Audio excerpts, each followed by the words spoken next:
Welcome back already. The Why Raptors it president, didn't happen? Masai Ujiri, is holding a meeting the opportunity availability was right not now there after for the us, NBA's so trade don't press the deadline trade. passed at 3. Let's listen in live.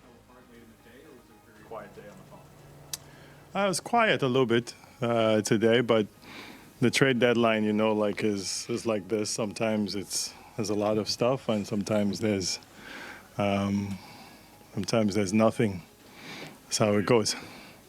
That was a little bit. I wish I could give you details, but How close were you to making before the deadline? how close were we? The way I look at the deadline, it's really not a great place to make long-term decisions, and that's how one of the ways we looked at it in terms of some of the things we were getting. How do you think your team stacks up in the East now, given the shifts in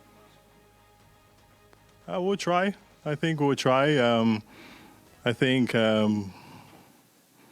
growth is not linear, so we've had really a bumpy road, and that's what you expect sometimes with a young team. And we have a young team, and I think players have made progress individually, but as a team, it's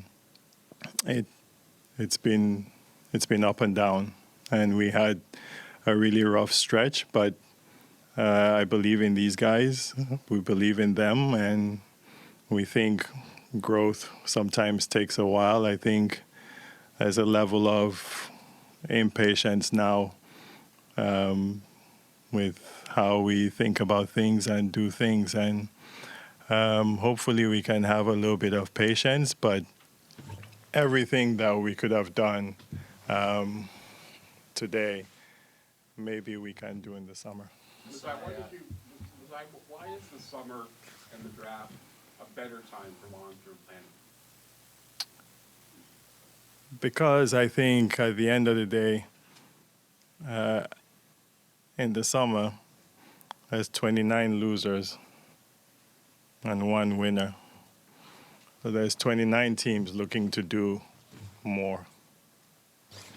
Masai, what was the logic in the deal you did make for Jakob? It kind of looks like you're investing in a group that has underperformed this year. So why would you use future assets to get a player to help a team that's been struggling now? We studied the draft a lot. So we studied the years in the draft. That's one. Secondly, I think it's something we've lacked on our team. To be fair, on this team, I think I hadn't done my part maybe for this team to maybe play a little bit better. I think we needed a big like Yak, protect the rim.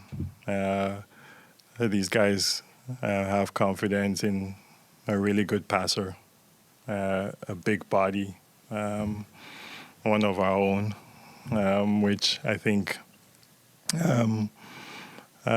really fits. So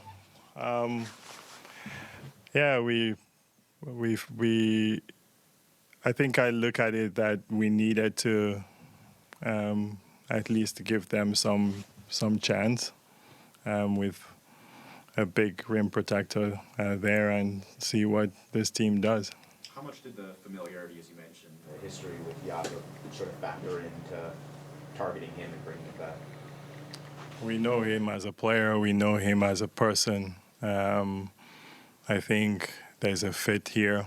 I think sometimes we've played a little selfish. Sometimes we've played a little. He's gonna pass the ball a little bit better for us. So knowing him, knowing his style of play, but just knowing the guy, I think already brings a little bit of spirit for us, and guys see that. When you spoke after the Tampa season, you were pretty clear that the play-in range is not somewhere that you want it to be.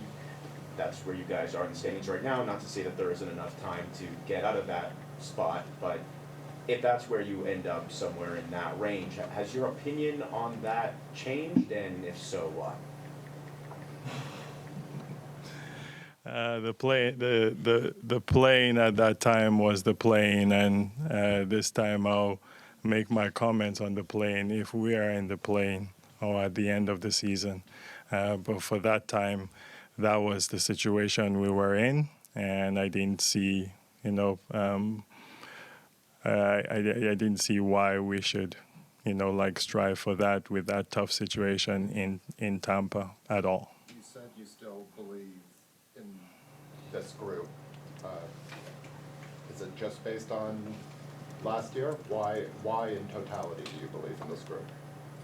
I believe in the players. I believe in the coaching. I believe in the organization. I believe in them individually. I believe in their talent. I think there are times in the season when we got a little bit too individual. I think there are times in the season when we went away from it. I don't know that there was as much focus. I'm hoping it comes down, but it comes back. And it seems like it has started to a little bit. But again, I say growth is not linear, and it's going to be up and down with like young teams, young players. You've seen Scotty, you've seen Precious, you've seen OG, Fred, Pascal. Sometimes up and down. Gary, we have to, I think, make that assessment at the end of the season. You have, with Turtle, you have 3 guys who could or will be unrestricted free agents and however much money before you get into the tax. Are you committed to trying to keep all 3? Yeah, we're always focused in trying to retain our players. That's always the focus for us.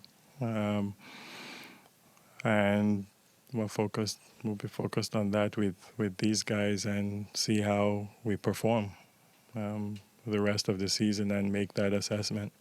Do you feel like maybe you're taking a bit of a risk in that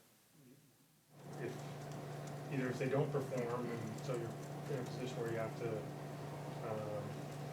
sign guys to contracts that they're going to be looking for off a season that hasn't maybe met expectations,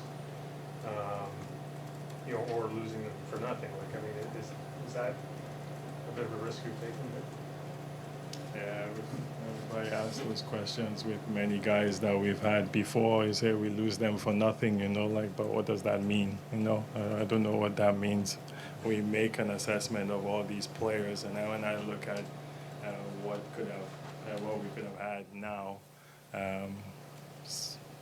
is it the same thing that we would get at the end of the season if we went into different situations, sign and trades, or whatever, however it is, cap space, anyhow you want to look at it, I feel we'll be fine. Why do you said the team has maybe lost its focus at times this year. Why do you think that is, as somebody who's looking big picture from above? Yeah, it's a good question. Sometimes I think, like I said before, I think we went a little bit too individual. We're sometimes focused on that. The ups and downs of a season. I think young players trying to come together. I think success that came very fast. It seems like at the end of last year, maybe the expectations were we jumped it a little bit, those things happen. Just like it's dialed back too now a little bit. So, there's so many things I think, and that's one of the things I have to look at when we look at the team with Bobby and everybody else. one thing to pinpoint here, but there was a lot of things, you know. You point out we don't have a big. You point out there's a little bit of selfishness in all our players, you know. Like, you point out, man, we've had some, you know, like really tough losses. You know, luck sometimes, you know. We had some good luck last year, you know, like you can call it that too at that point, you know, like, and then now a couple of heartbreakers, blow funny losses here and there that could take you, you know, like an inch up. So